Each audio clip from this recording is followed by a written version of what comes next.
Assalamualaikum warahmatullahi wabarakatuh. Selamat malam, perkenalkan nama saya Rizvanda Astri Amara, mahasiswa Universitas Terbuka.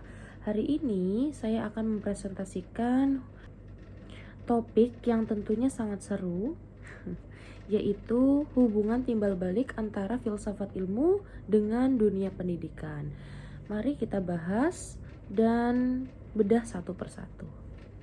Pertama, kita bahas dulu bagaimana filsafat ilmu itu mengawasi dan memperkuat ilmu pendidikan. Bayangkan saja filsafat itu sebagai kompas atau satpam dari ilmu pengetahuan. Tugasnya adalah untuk memastikan bahwa ilmu pendidikan yang kita pelajari saat ini benar-benar ilmiah, masuk akal, dan punya nilai manfaat. Jadi bukan hanya sekedar teori kosong atau doktrin ikut-ikutan, atau biasa kita sebut zaman sekarang itu adalah FOMO ya, ikut-ikutan. Filsafat ilmu itu ternyata menjaga agar pendidikan tetap berada di jalur yang benar dalam mencerdaskan anak bangsa.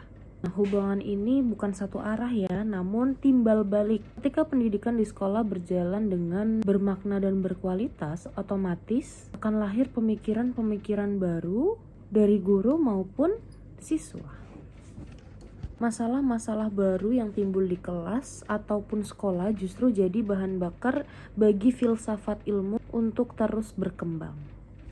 Jadi, praktik pendidikan yang nyata di lapangan itulah yang bikin filsafat ilmu itu tidak mandek dan tetap hidup mengikuti perkembangan zaman.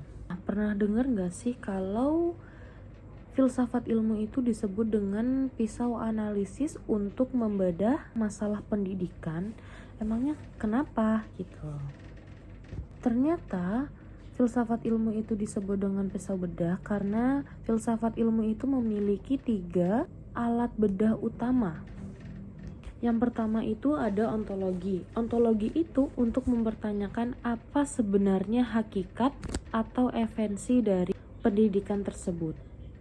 Nah, yang kedua itu ada epistemologi. Epistemologi ini untuk membedah bagaimana cara kita mentransfer atau membagi ilmu kepada siswa lewat metode atau strategi apa. Nah, yang ketiga ini ada aksiologi. Aksiologi ini untuk menguji bahwa sebenarnya untuk apa ilmu itu dipergunakan, apakah ilmu itu membuat siswa kita menjadi pribadi yang lebih baik, yang lebih beretika, ataupun tidak. Jadi kalau ada masalah pendidikan, kita bisa menggunakan alat ini untuk membedah sampai ke akar-akarnya. Nyatanya bisa kita perhatikan dari penerapan kurikulum Merdeka saat ini. Secara epistemologi, cara belajarnya berubah. Sekarang cara belajarnya itu berpusat kepada siswa, jadi bukan guru yang ceramah di depan kelas. Lalu secara aksiologi tujuannya itu harus jelas, yaitu membentuk profil pelajar Pancasila.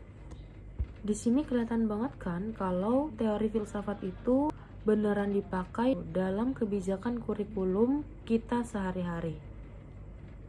Kesimpulannya, filsafat ilmu dan ilmu pendidikan itu seperti 2 sisi mata uang yang tidak bisa dipisahkan. Filsafat yang kasih arah dan pendidikan yang mempraktikannya. Sekian presentasi dari saya, bila ada kekurangan mohon dimaafkan. Semoga penjelasan singkat ini bisa mudah dipahami oleh teman-teman semua. Terima kasih. Assalamualaikum warahmatullahi wabarakatuh. Sampai jumpa di presentasi berikutnya.